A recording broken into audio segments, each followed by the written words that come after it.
আমরা অবশ্যই মনে করি অন্তর্বর্তীকালীন সরকার ভুলে যাবে না তাদের ভিত্তি কি। এই জুলাই অভ্যুত্থানের পরে এই জুলাই সনদ এখন পর্যন্ত একটি অসম্পূর্ণ জুলাই সনদ। এই জুলাই সনদ দিয়ে দায় সারা ভাব নিয়ে অন্তর্বর্তীকালীন সরকার নির্বাচনের দিকে অগ্রসর হতে পারে না। তাদেরকে এই দায়বদ্ধতা পূরণ করেই নির্বাচনের কথা চিন্তা করতে হবে। এটা প্রশ্নই আসে না। অন্তর্বর্তীকালীন সরকার জুলাই সনদ বাস্তবায়নের নিশ্চয়তা নিশ্চিত না করে, আইনি ভিত্তি নিশ্চিত না করে অন্তর্বর্তীকালীন সরকারই, এনসিপি তো পরে, অন্তর্বর্তীকালীন সরকারই নির্বাচন কেন্দ্রিক চিন্তা করতে পারে না।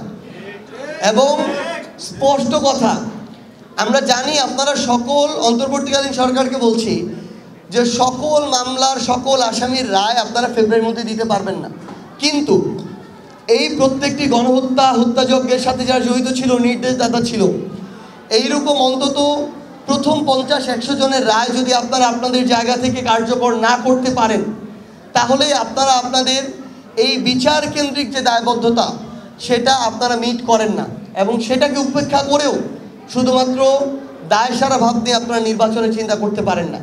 আমরা অবশ্যই মনে করি অন্তর্বর্তীকালীন সরকার ভুলে যাবে না তাদের ভিত্তি কি, তারা কোথা থেকে এসে অন্তর্বর্তীকালীন সরকার হয়েছে, কারা তাদের বৈধতা দিয়েছে।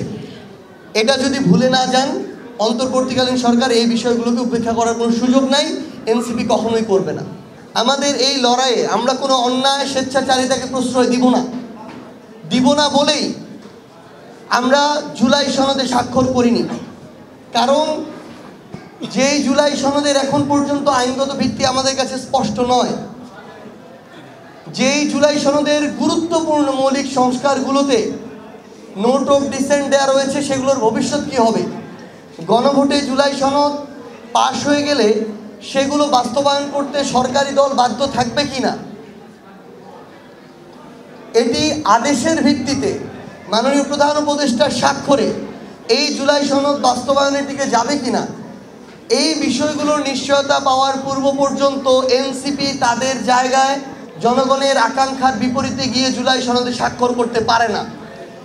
এনসিপি সেটা করেনি, এনসিপি নিজেদের মেরুদণ্ডটাকে সোজা রেখেছে। আমরা মনে করি অভ্যুত্থান পরবর্তী বাংলাদেশের রাজনৈতিক দলগুলোর চাওয়া পাওয়া শুধুমাত্র নির্বাচন কেন্দ্রিক হতে পারে না। আমরাও চাই গণতান্ত্রিক প্রক্রিয়া উত্তরণের জন্য নির্বাচন হোক, ফেব্রুয়ারিতে হলেও এনসিপির সমস্যা নেই, কিন্তু জুলাই সনদের এই আইনগত ভিত্তি, বাস্তবায়নের রূপরেখা, বিচারিক প্রক্রিয়া কিভাবে সম্পন্ন হবে, এই রূপরেখা ছাড়া শুধু নির্বাচন কেন্দ্রিক কথা বলা এনসিপির অভ্যুত্থানের আকাঙ্ক্ষার সাথে কোনোভাবেই প্রাসঙ্গিক নয়। পাশাপাশি অভ্যুত্থান পরবর্তী বাংলাদেশে কোনো প্রতিষ্ঠানের স্বেচ্ছাচারী আচরণ এনসিপি এবং এই তরুণ প্রজন্ম মেনে নিবে না।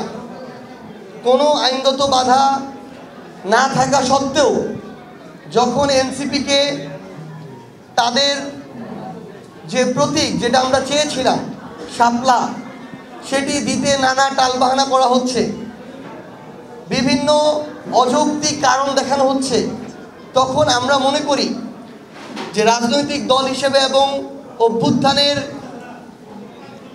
সামনের সারির নেতৃত্ব হিসেবে এনসিপি তাদের জায়গায় কোনো স্বেচ্ছাচারী আচরণকে প্রশ্রয় দিতে পারে না। আমরা স্পষ্ট করে বলেছি, যেহেতু কোনো আইনগত বাধা নেই, আমরা আমাদের জায়গা থেকে অবশ্যই মার্কা হিসেবে শাপলাকে এনসিপির জন্য চাই, এবং শাপলা মার্কা নিয়েই এনসিপির আগামী সংসদে নির্বাচনে অংশগ্রহণ করবে।